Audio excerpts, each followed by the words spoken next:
Direct selling business क्यों ज़रूरी है? पैसिव इनकम हमारी ज़िंदगी में क्यों ज़रूरी है? इस दुनिया में दो तरह के कमाई होते हैं, पहला एक्टिव अर्निंग और दूसरा पैसिव अर्निंग। एक्टिव अर्निंग किसे कहते हैं? वैसी कमाई जिसमें काम करें पैसा आए और जब काम करना बंद कर दे तो पैसे आना बंद हो जाए। जैसे जॉब पर जा रहे हैं पैसा आ रहा है, जॉब पर जाना बंद पैसे आना बंद। एक दुकानदार दुकान खोल रहा है पैसा आ रहा है, दुकान खोलना बंद पैसे आना बंद। एक किसान खेती कर रहा है पैसा आ रहा है, खेती करना बंद पैसा बंद। एक मजदूर मजदूरी कर रहा है पैसा आ रहा है, मजदूरी करना बंद पैसा बंद। It's called active earning. और दूसरा पैसिव अर्निंग। पैसिव अर्निंग किसे कहते हैं?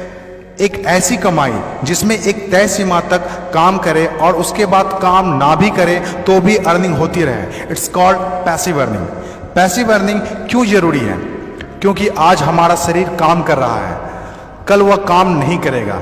आज कुछ ऐसा करना है जो हमारी मौजूदगी ना भी हो तो भी हमें रेगुलर इनकम आती रहे, और वो ज़्यादा जरूरी है। पैसिव अर्निंग जिससे एक मिडिल क्लास और पुअर फैमिली भी आसानी से अपनी अर्निंग बढ़ाकर एक अच्छी ज़िंदगी जी सकता है। आज पैसिव अर्निंग के तरीके का इस्तेमाल वर्ल्ड के सभी अमीर लोग, बिजनेसमैन, पॉलिटिशियन और एक्टर सभी अपने लाइफ में पैसे कमाने में करते हैं। पैसिव अर्निंग का मतलब ऐसा काम जिसमें किसी काम का रेगुलर इनकम आता रहे, जैसे रेंटेड प्रॉपर्टी, कोई मकान, बंगला या रूम को रेंट पर देने से जो पैसा आए। और भी है जैसे fix deposit, real estate, business, YouTube earning, ये सभी पैसिव अर्निंग में आते हैं। आज आपके पास कोई एक ही इनकम ऑफ सोर्स है, चाहे वो जॉब हो या बिजनेस हो या शॉप हो या फिर एग्रीकल्चर, कुछ भी हो। आप उससे अपनी लाइफ की ज़रूरतों को पूरा नहीं कर सकते हैं। अगर आपको एक बेहतर ज़िंदगी चाहिए तो आप सिर्फ एक ही इनकम ऑफ सोर्स पर डिपेंड नहीं रह सकते। आपको सेकेंड, थर्ड, फोर्थ या ज़्यादा इनकम सोर्स बनाने होंगे। जितनी ज़्यादा इनकम ऑफ सोर्स होगी उतनी ज़्यादा अर्निंग होगी और आप अपने फैमिली को एक बेहतर ज़िंदगी दे पाएंगे। पैसिव अर्निंग करने के लिए आप ऑनलाइन और ऑफलाइन दोनों तरीके से कर सकते हैं। इसीलिए पहले आप कंफर्म करें कि आप किस तरह शुरुआत करना चाहते हैं। आपको बेसिक और सिंपल आइडियाज़ चाहिए, ज़्यादा रिस्क भी नहीं हो और इन्वेस्टमेंट भी कम लगे। डायरेक्ट सेलिंग बिजनेस सबसे बड़ा एग्जाम्पल है। ये पैसे कमाने का वो रास्ता है जिसमें आप सिर्फ एक बार मेहनत करते हैं और कुछ ऐसे संपत्ति बना देते हैं जो आपको ज़िंदगी भर पैसे कमा के दे सकें। पैसिव अर्निंग को समझाने के लिए मैं आपके साथ एक स्टोरी शेयर करना चाहूँगा। यह कहानी है बर्क हेजेस की किताब द पैराबल्स ऑफ पाइपलाइन। एक छोटे से गांव में दो दोस्त रहा करते थे, ब्रूनो और पाब्लो, जो बड़े सपने देखा करते थे। एक दिन किसी न किसी तरह वो गांव के सबसे अमीर आदमी बन जाएंगे। वो दोनों काफ़ी मेहनती थे, उन्हें तो बस एक मौके की तलाश थी और एक दिन उन्हें वह मौका मिल गया। उस गांव में एक समस्या थी।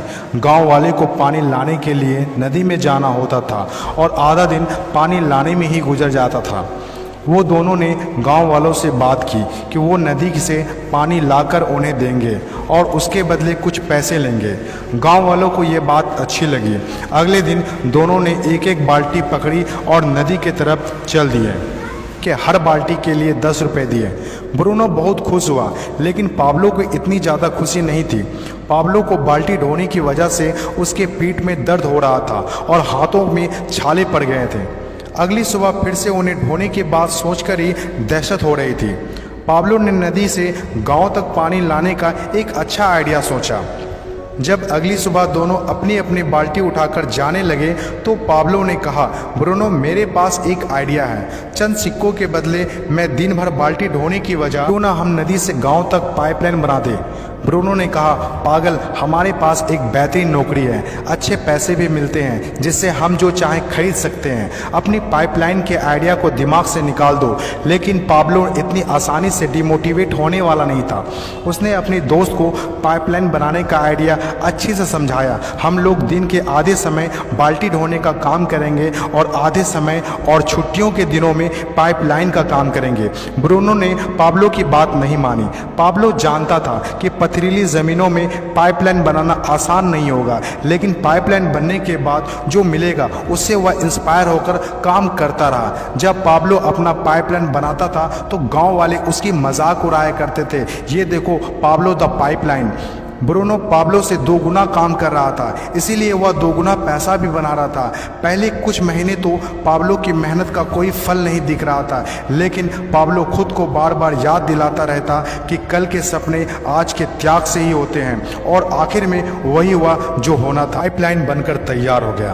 अब पाब्लो सोता था तो भी पैसा आता था, नहाता था तो भी पैसा आता था, खाता था तो भी पैसा आता था, वह कहीं बाहर घूमने जाता था तो भी पैसा आता था।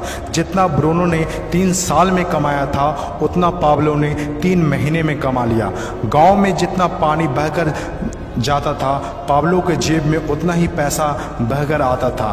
और मेरे हिसाब से direct selling business is the best opportunity. इस कहानी से हम 5 बातें सीखते हैं। पहला, विज़न का होना। विज़न सबके पास नहीं होता।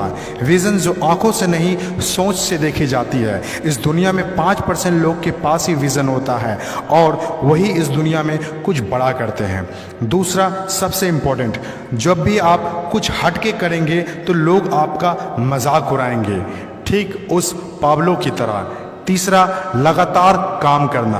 विज़न पर काम करना आसान नहीं होता है। इसमें ज़बरदस्त फोकस के साथ तब तक काम करना होगा जब तक आप उसे कंप्लीट ना कर ले। चौथा, खुद को इंस्पायर करना। अपने आप को इंस्पायर करने के लिए वो देखना होगा जो पाइपलाइन बनने के बाद आपको मिलेगा। अपने सपनों को विजुलाइज करना होगा ताकि अपने आप को मोटिवेट और इंस्पायर कर सके। पांचवा और सबसे इम्पोर्टेंट बात, प्रॉब्लम सॉल्विंग वर्क। जिस तरह पाब्लो ने गांव की पानी की समस्या को सॉल्व किया, आज हर वो इंसान सक्सेसफुल है जिन्होंने लोगों के प्रॉब्लम को सॉल्व किया है। चाहे वो डॉक्टर हो या इंजीनियर, चाहे वो साइंटिस्ट हो या कोई मोटिवेशनल स्पीकर, आज हर वो इंसान कामयाब हुआ है जिसने भी किसी भी फील्ड में लोगों के प्रॉब्लम को सॉल्व किया है। और डायरेक्ट सेलिंग बिजनेस भी ऐसा ही है।